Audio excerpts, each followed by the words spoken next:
Hello class, today we're going to look at graphing of exponential functions with base e. From the video you watched from Khan Academy, you discovered this magical number called e, which we sometimes call the natural exponent, which has a value 2.7182 ongoing. Now, if you go back to maybe two video lessons, when we started talking about exponential functions, we discovered some characteristics. And we discovered that if a, which was the base, was greater than 1, then the graph behaved in this manner. It increased rapidly from left to right and was passing through 0, 1. So with base e, which is obviously bigger than 1, we expect the graph to behave in that same manner, that it would grow rapidly from left to right. So I have drawn the graph of E, which is very obvious that it behaves in the manner that we have described. So the question is, can we do some transformations about this? So let's look at two easy transformations and see what we can do with this graph. So the first one I have is f of x equal to negative e to the x. So by inspection, you can clearly see that we are trying to do a reflection about the x-axis. So if f of x is equal to x minus f of x is equal to negative e to the x, we reflect the graph about the x-axis. So let's locate the base graph and then use it to transform. So we know that the next point we have 0, 1, which is obvious. We have 1, 2.718. Those two, let's put 2.7 right there. And then e squared is something under 9. So we're going to get something right here. Okay. So if we connect the dots, end up with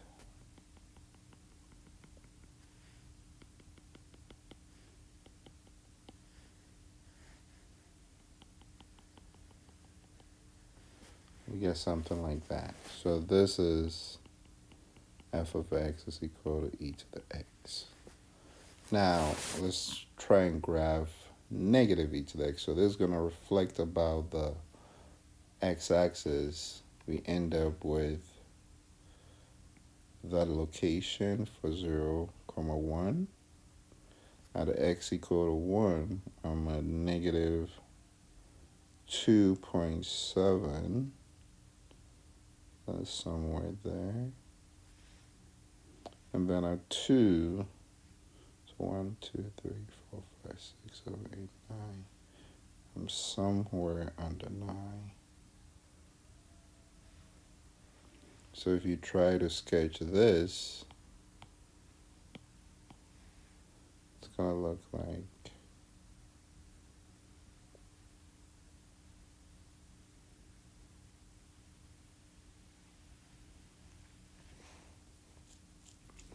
okay, going in that direction. Okay, so this point is 0, 1. That is 1, negative e. And this is 2, negative e squared. Okay. Let's look at another transformation. I've already drawn the base graph over here. So let's analyze what this is really saying. So we can clearly see that there is a transformation over here, f of x plus 2, which gives us e to the x. Well, let's start off with the base function first, right? Got a little bit ahead of myself. So f of x is e to the x, and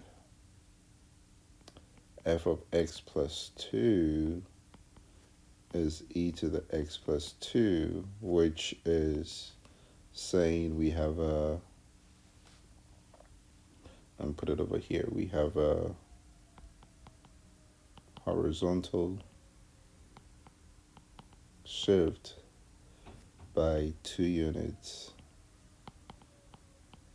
to the left. And then finally we have f of x plus 2 plus 3, which is e to the x plus 2 plus 3, telling us about a vertical shift upwards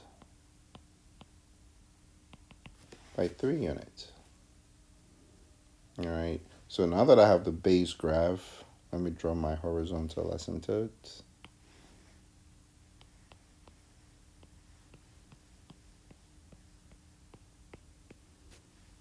Let's see how things move around. So I'm going to take the very first point, which was 0, 1, and I'm going to move it to the left 2 units. So that puts me right here. I'm going to go up 3 units. So 1, 2, 3. So I end myself right here at -2, 4. And then when I pick 1, e, I'm going to move it 2 places to the left. So I'm going to go 1, 2, and then I'm going to move 3 places to the top. So I'm going to go 1,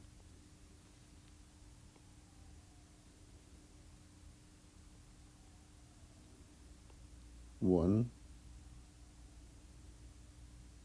2,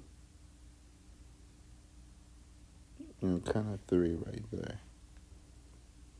So I'm right somewhere here. So this is -1 e to the was 1, so you get 3 plus 3. All right. And then I have the last one over here, which is going to move 2 units. So I'll back over here. Then I'm going to go there, there, and there. So it looks like I'll be right there. And then we also have the horizontal asymptote. The horizontal asymptote is supposed to move 3 places up. So I end myself at what's new horizontal asymptote? Y equal to 3. Now the curve is supposed to be like this now.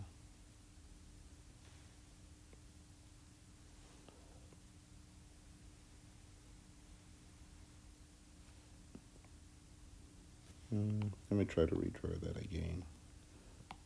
So it looks like something came through there, joined that, and then continued in that manner.